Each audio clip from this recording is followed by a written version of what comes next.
So I'm in Canet, which is right by the sea. In fact, the sea is down that street. I got off the bus and headed that way.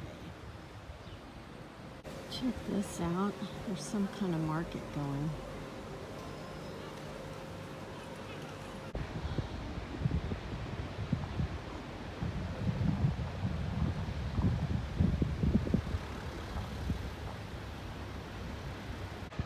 Hey, I made it to the Mediterranean.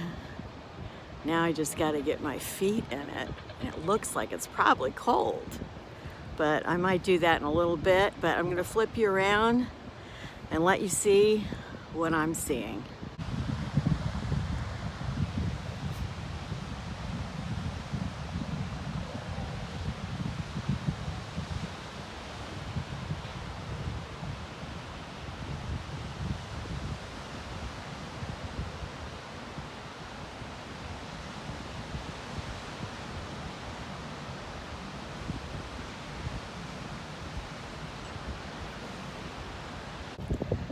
Isn't that gorgeous?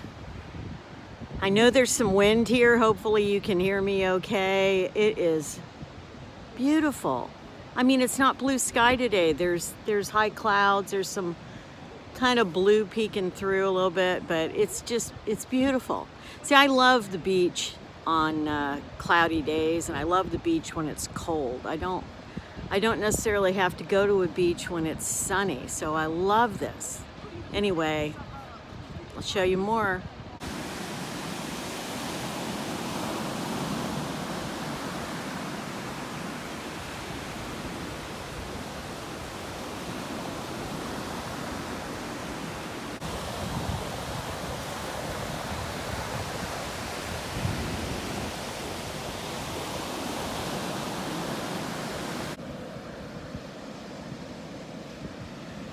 This is great. Love it. I've been craving sea air for so long. I've been living inland for so long without sea air, and it's just so healing. Just the sound of the ocean.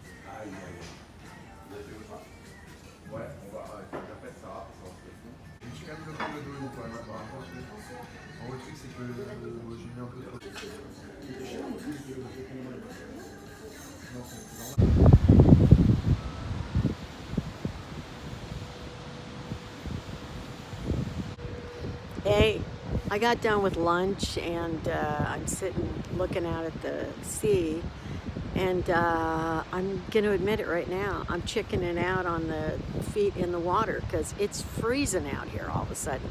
It actually got colder, it got windier and stuff, and I can't do it. I'm thinking though, I'm going to come back out next week. I think it's supposed to be a little warmer, and so it's still possible to get the feet in the water. But today, no go on that. Just a no go. So I'm gonna head back soon. It's about a half a mile to the bus stop. So I'm gonna walk there, and I hate leaving this beautiful view. I'm gonna turn it here. You guys can see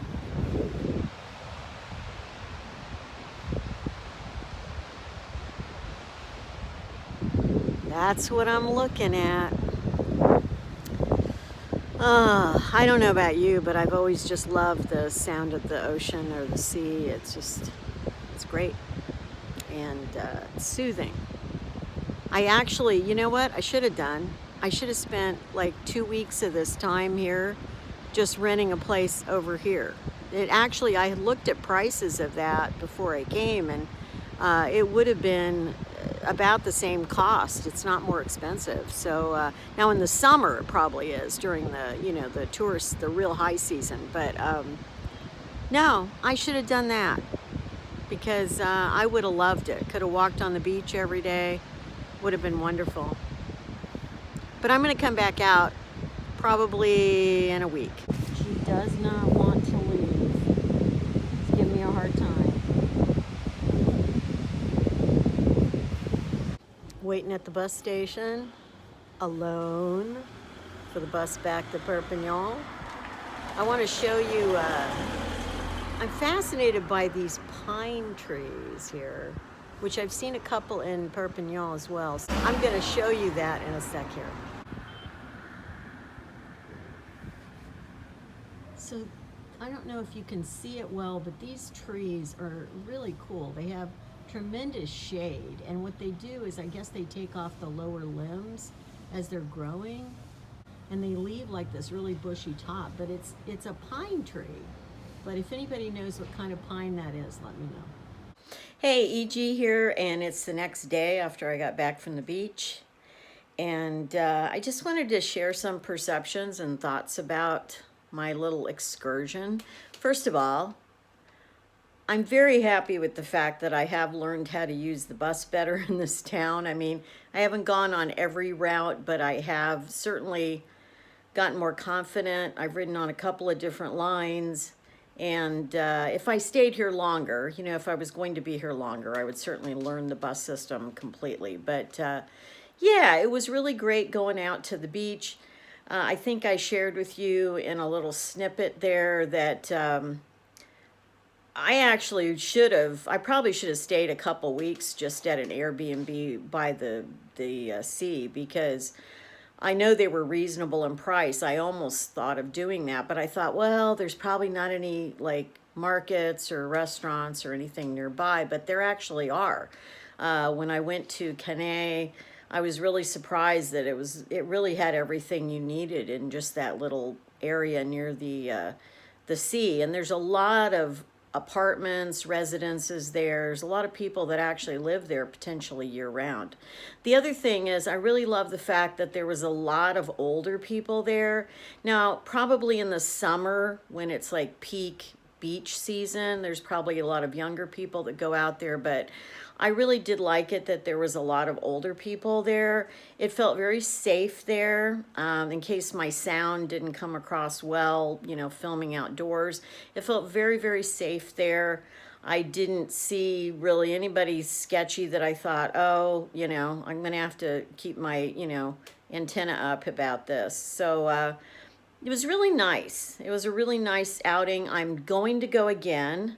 So when you see this, I'm probably going to go out to the beach again the following week.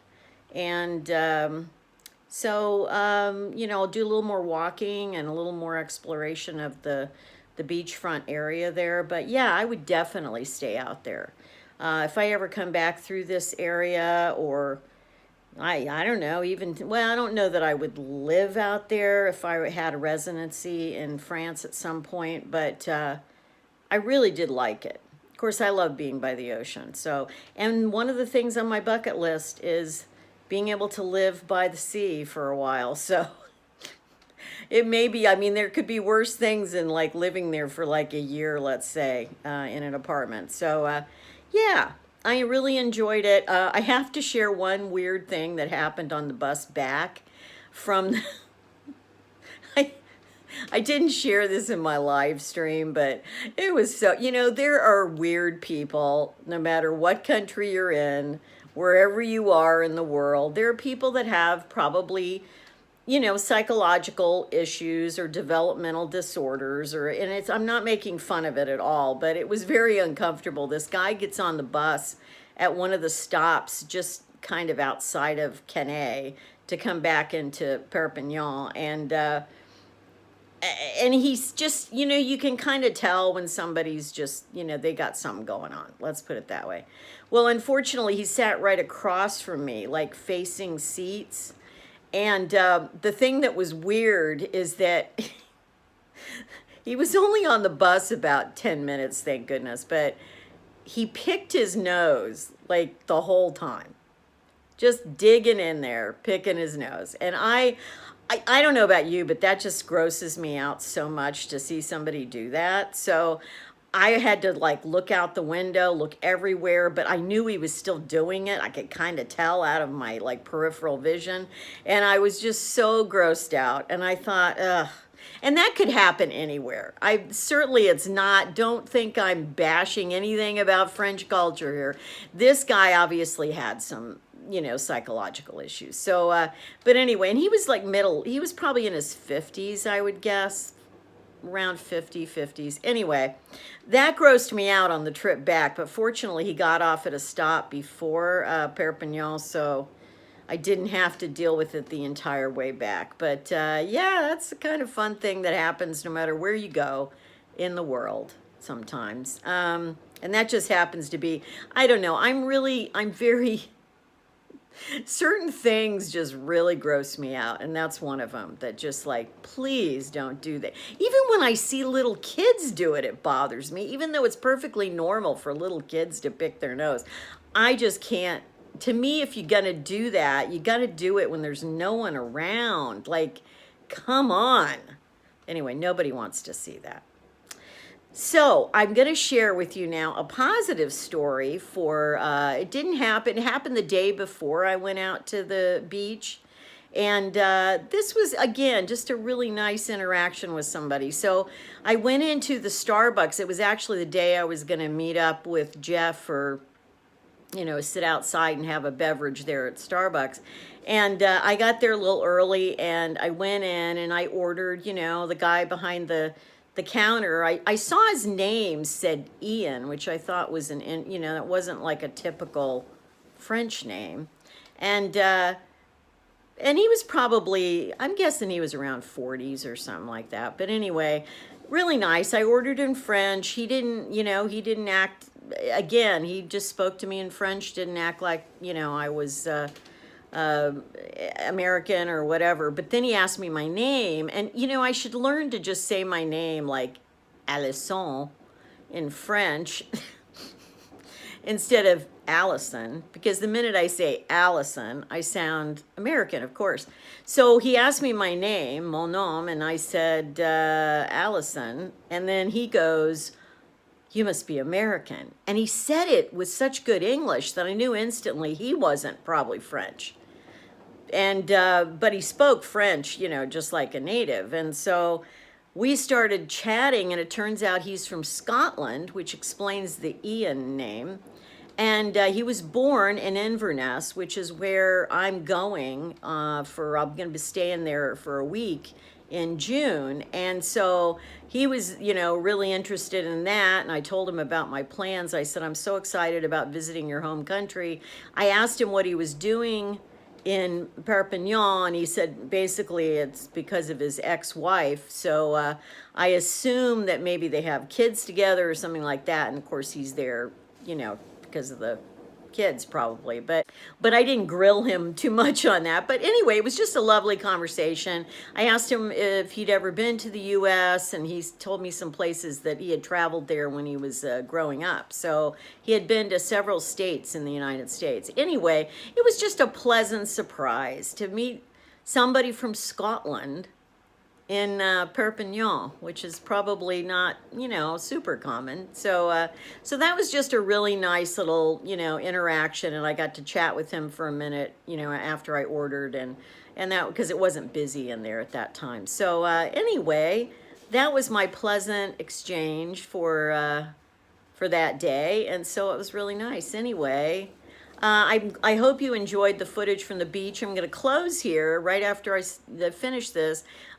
Stay tuned. There'll be just a little snippet that shows you snow-covered peak from the Pyrenees. So stay tuned for the end of this video. Anyway, I'll see you next time. And until then, be kind always and keep moving forward. Take care. Bye.